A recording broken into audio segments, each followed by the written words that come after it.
আসসালামু আলাইকুম রহমতুল্লাহি ওবরকাতুহু। সম্মানিত দর্শক, আওয়ামী লীগের ঝটিকা মিছিল এই মুহূর্তে বাংলাদেশের রাজনীতির সবচেয়ে তাজা খবর। রাজধানীর কোথায় আওয়ামী লীগের ঝটিকা মিছিল হলো, সেই মিছিলে কারা কারা আছেন, কীভাবে করলেন, কোন সময় করলেন এবং মিছিলে কতজন লোক আছেন, এর চাইতে গুরুত্বপূর্ণ খবর সামাজিক মাধ্যমে এখন আর নেই।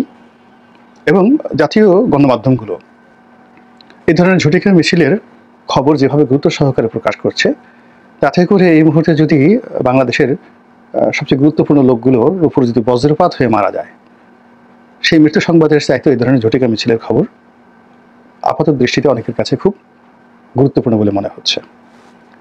এই ঝটিকা মিছিল মাসখানেক হলো তারা শুরু করেছে। প্রথম দিকে ৮-১০ জন লোক মিছিল করতো, এখন এটা বাড়তে বাড়তে ২০০, ৩০০, ৪০০, ৫০০ হয়ে গেছে।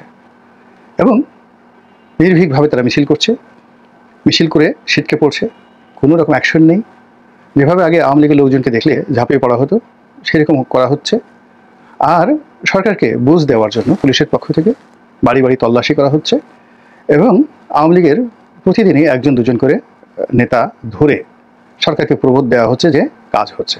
কোনো সাবেক এমপি, কোনো সাবেক নেতা, এমপি প্রার্থী, তাদেরকে এভাবে ধরে বা কোনো ছাত্রলীগের নেতাকে প্রতিদিন ১-২ করে এভাবে গ্রেপ্তার করে তারা সরকারকে প্রবোধ দিচ্ছে, বা যারা এই মিছিল চাচ্ছে না তাদেরকে প্রবোধ দিচ্ছে। আর অন্যদিকে আওয়ামী লীগের যে মিছিল, ঝটিকা মিছিল, এটার যে গতি বাড়ছে। আপনারা তো জানেন ঝটিকা যে শব্দটি, ঝটিকা মানে খুব দ্রুত, ঝট করে, তাড়াতাড়ি করে কোনো একটা কিছু করা। ঝটিকা মিছিল বলতেই বোঝায় যেটা কোনো দীর্ঘমেয়াদী ঘটনা নয়, এটি ৩০ সেকেন্ডের জন্য হতে পারে। আর ঝটিকার সঙ্গে সবচেয়ে বেশি যে জিনিসটি দরকার সেটা হলো ঝড়, ঝড়ের গতিতে। আর ঝড়ের মধ্যে বাংলাদেশে যে ঝড়টি সবচেয়ে প্রলয়ঙ্করী সেটা হলো কালবৈশাখী। তো যখন কোনো একটা জায়গাতে ঝটিকা আসে, ঝড় হয়, কালবৈশাখী আসে, সেটা কেবলই মাত্র ঝড়ের মধ্যে থাকে না, সেখানে আম পড়ে, জাম পড়ে, গাছ উঠিয়ে নিয়ে যায় এবং এমন এমন কালবৈশাখী যেটা অনেক সময় টর্নেডো তৈরি করে ফেলে, টিউবওয়েল সব উঠিয়ে নিয়ে যায়। তো আপনি যদি টিউবওয়েল না হয় ওখানে একজন মানুষ থাকে, তাকে যে সেই টর্নেডো কোথায় উড়িয়ে নিয়ে, দেখা গেল যে ঢাকা শহর থেকে আপনাকে উড়িয়ে নিয়ে কুড়িগ্রামে পাঠিয়ে দিয়েছে, কোনো মন্দিরে আপনাকে বসিয়ে দিয়েছে, অথবা আপনাকে ভারতের সেই বহু দূরে আপনাকে পৌঁছে দেওয়া হয়েছে, অথবা সুন্দরবন একটা বাঘের যে ঘর, সেই ঘরের মধ্যে আপনাকে পৌঁছে দিয়েছে। ঘূর্ণিঝড় এমন একটা জিনিস, টর্নেডো এরকম একটা ভয়াবহ জিনিস। তো এখন এই যে আওয়ামী লীগের যে ঝটিকা মিছিল, এই ঝটিকা মিছিলের মধ্যে যে অশনিক সংকেত, সেখানে সবাই রাজনৈতিক ঝড় দেখতে পাচ্ছেন প্রায় প্রতিদিন, সকালে, বিকালে, রাতে, এমনকি গভীর রাতে, ভোর রাত্রে এবং গভীর রাতে এই ঝটিকা মিছিল হচ্ছে। সব খবর আসছে না, কোনো কোনো দিন ২টো, কোনো কোনো দিন ৪টে, কোনো কোনো দিন ১০টা, এবং এটা ক্রমশ বাড়ছে। এখন সবাই ভয়ে আছে, হঠাৎ করে এটা কেন হচ্ছে? এটা তো হওয়ার কথা না। আওয়ামী লীগের লজ্জা শরম কিছু নেই? হ্যাঁ, এটা কী ধরনের কথা? এত বড় একটা বিপ্লবে তাদের পরাজিত হলো, তাদের বড় বড় নেতারা পালিয়ে গেল, তো সেখানে সর্বমত মানুষের ১ বছর নীরব থাকে, এর মধ্যে তারা এখন মিছিল করছে। এর সে বেহায়া, এর সে নির্লজ্জ কোনো রাজনৈতিক দল হতে পারে? দুর্বল যারা আছে তারাই কথা বলছেন। আর এক পক্ষে বলার চেষ্টা করছে এটা কী ধরনের কথা, এখানে তারা মিছিল করছে, দৌড়াদৌড়ি করছে। ওদিকে আওয়ামী লীগের যারা নেতা বিদেশে, তারা স্যুট পরে, কোট পরে, তারপরে শেষে তারা বিয়ের অনুষ্ঠানে এসে পোলাও, কুরমা, বিরিয়ানি এগুলো খাচ্ছে। এটা কি মানুষ নাকি আওয়ামী লীগ? ছি ছি ছি ছি ছি, এইভাবে হয়? এরকম একটা কথা আছে। আর একজন বলছে না, আওয়ামী লীগকে তো চেনো না, তাদের আসল রূপটা কি, তারা ভয়ঙ্কর, ভীষণ রকম ভয়ঙ্কর, বোমা মারা, তারপরে গান পাউডার দিয়ে গাড়ি জ্বালিয়ে দেওয়া, এসব যেমন তাদের জন্য খুব ডাল ভাত, তেমনি আবার তারা রাষ্ট্র ক্ষমতায় এসে কীভাবে হাঁটুতে গুলি করতে হয়, কীভাবে গুম করতে হয়, কীভাবে আয়নাঘরে ঢুকাতে হয়, তারপরে কিভাবে একেবারে বাপের নাম ভুলিয়ে দেওয়া যায়, এই টোটাল কাজগুলো আওয়ামী লীগ জানে, ভালো করে জানে। কাজেই রাজপথে এখন যে বিশৃঙ্খলা চলছে, সেই বিশৃঙ্খলার মধ্যে সব জায়গাতেই মানুষ আওয়ামী লীগ খুঁজে পাচ্ছে। কোনো একটা রিক্সাওয়ালা জোরে কথা বললে মানুষ ভয় পায়, ওকে আওয়ামী লীগ। কিংবা এই যে ব্যাটারি রিক্সা বা অটো রিক্সা বনানীতে মারধর করলো, কেউ একজন বলে ফেললো যে ৩০,০০০ আওয়ামী লীগের সশস্ত্র নেতাকর্মী তারা এই অটো রিক্সার সেই চালকের বেশে এখন এই ঢাকা শহরে দাপিয়ে বেড়াচ্ছে। ভালো কথা। কোথাও ছোটোখাটো একটা বিক্ষোভ, বিদ্রোহ দেখা দিলেই ওর মধ্যে মানুষ আওয়ামী লীগ খুঁজে পাচ্ছে। আর এই ঘটনাগুলো ছিল এই ঝটিকা আক্রমণ বা এই ঝটিকা মিছিলের আগে। কিন্তু এটা যতই বাড়ছে ততই মানুষের সন্দেহ আরও বেড়ে যাচ্ছে। এখন বলে যে আল্লাহ, ওই মন্ত্রণালয়ের সচিব ও তো আওয়ামী লীগের, ও শেখ হাসিনার সাথে ওর ছবি আছে, পুলিশের অমুক কর্তা অমুক এসপি।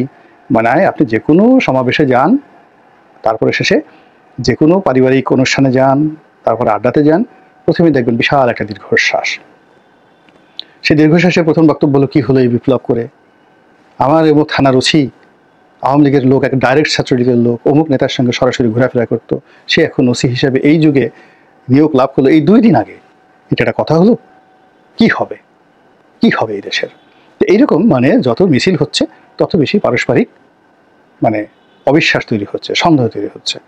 এখন বিএনপির মধ্যে আওয়ামী লীগের প্রতিচ্ছায়া দেখা যাচ্ছে, বিএনপির মধ্যে ভারতের প্রতিচ্ছায়া দেখা যাচ্ছে। এটা কিন্তু সন্দেহ থেকে, অবিশ্বাস থেকে, এই আওয়ামী লীগের ভয় থেকে মানুষ বিএনপিকে বা বিএনপির যারা নেতা রয়েছেন তাদেরকে ভারতের দালাল ট্যাগ দেওয়ার সুযোগ পাচ্ছে, এটা ভয় থেকে, আতঙ্ক থেকে। আদারওয়াইজ অন্য সময় হতো না।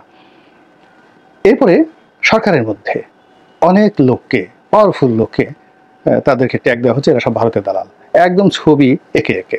এবং সবচেয়ে আশ্চর্যের ব্যাপার হলো যে 2জন মানুষ মানে মরিয়া প্রমাণ করতে রাজি যে তারা মরে নাই। এর একজন হলেন জনাব পিনাকি ভট্টাচার্য, আর একজন হলেন জনাব আসিফ নজরুল। দুজনই তাদের জীবনের যে উত্থান বা তাদের আজকের যে অবস্থান, সব কিছুর মূল্যে রয়েছে ভারত বিরোধিতা। এখন এই 2জন লোককে ভারতের দালাল হিসেবে আলটিমেটলি ট্যাগ দেওয়া হয়েছে, এবং এটা বাংলাদেশ থেকে করা হচ্ছে। তাদের চোখ একে, 2 চোখ থেকে রক্ত বেরোচ্ছে, সেখানে ভারত লেখা।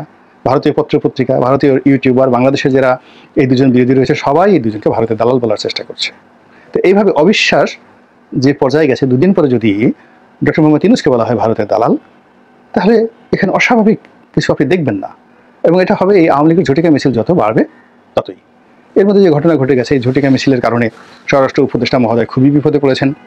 তিনি এই মিছিল কেন হচ্ছে পুলিশকে জিজ্ঞাসা করছেন, পুলিশের মধ্যে আবার প্রতিক্রিয়া হচ্ছে। এর কারণ হলো পুলিশ কেন এখন ঝুঁকিতে যাবে তারা?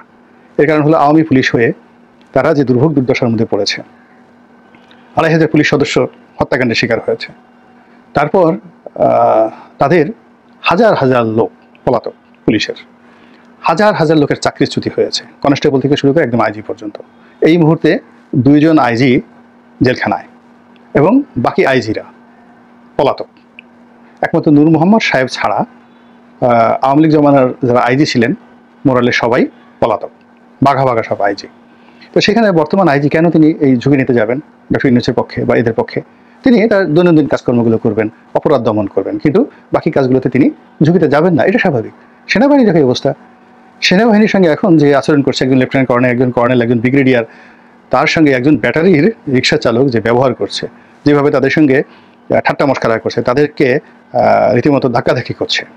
একজন ব্রিগেডিয়ার, একজন গার্মেন্টস শ্রমিক, সেই মিলিটারি গাড়ি পুড়িয়ে দিচ্ছে, একজন ব্রিগেডিয়ারকে ধাওয়া করছে। তারপরে সেনাবাহিনীর সদস্যদেরকে ঘেরাও করছে ছাত্ররা।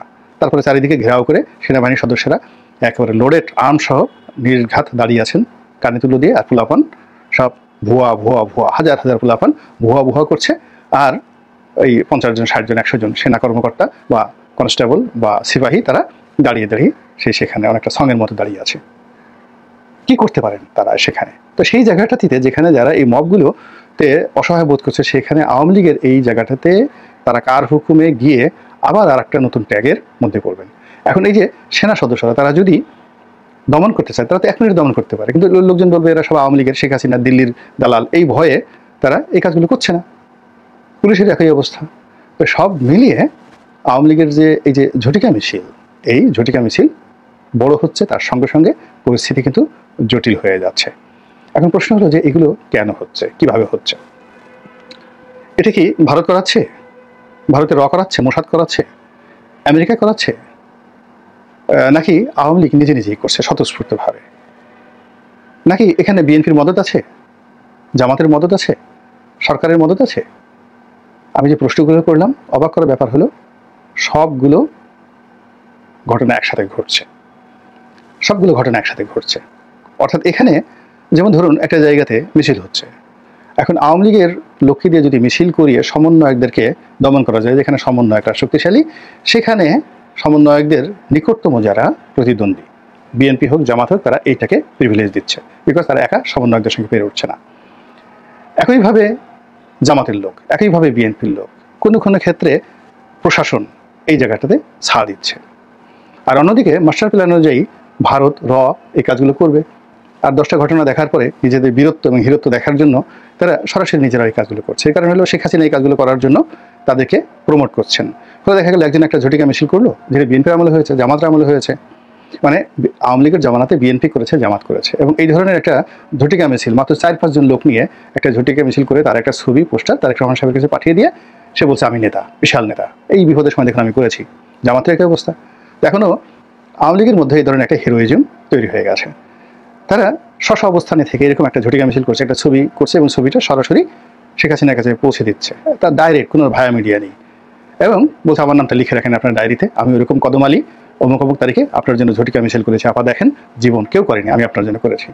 তো এরকম রাজনীতি একটা হিরোইজম থাকে এবং এই হিরোইজমটা টেকনাফ থেকে তেঁতুলিয়া পর্যন্ত যেভাবে মানে বৃদ্ধি পাচ্ছে, গাণিতিক হারে বৃদ্ধি পাচ্ছে, এটি থামবে না, বাড়তে থাকবে। আওয়ামী লীগের অভ্যন্তরীণ হিরোইজম বাইরের যদি কোনোটাতে প্রমোট করে থাকে, তারা মজা পেয়ে গেছে, সফলতা অর্জন করেছে। এবং সফলতা এমন একটা জিনিস, এটি ভাইরাসের মতো বাড়তে থাকে। আর ব্যর্থতা এমন একটা জিনিস, বারবার এটা শুধু ব্যর্থ হতে থাকে। তো এখানে ঝটিকা মিছিল আওয়ামী লীগ সফলতার স্বাদ পেয়ে গেছে। এখানে তাদেরকে একটা নির্মূল না করা পর্যন্ত এই যে সরকারের যে ব্যর্থতা, এটা ঢাকা যাবে না, যেটা এই মুহূর্তে অসম্ভব ব্যাপার। ফলে এই সফলতা দিন দিন বাড়তে থাকবে। আর এই সফলতা যত বাড়বে রাজনীতির অঙ্গনে, তত বেশি জটিল থেকে জটিলতার পরিস্থিতি তৈরি হবে। আর সেই জটিল পরিস্থিতিতে কারো হাত কাঁপবে, কারো ঠ্যাং কাঁপবে, কারো হাঁটু কাঁপবে, কারো হৃদয় কাঁপবে, আবার কেউ আনন্দে জোরে জোরে অট্টহাসি দেবে। বুঝতে তো পারছেন যে এরকম একটা উথাল পাথাল সমুদ্রের ঢেউ আমাদের রাজনৈতিক অঙ্গনকে তোলপাড় করে দিচ্ছে। দেখতে থাকুন, উপভোগ করতে থাকুন, আর ভাবতে থাকুন। আল্লাহ আমাদের সবাইকে হেদায়েত দান করুন। আসসালামু আলাইকুম ওয়া রাহমাতুল্লাহি ওয়া বারাকাতুহু।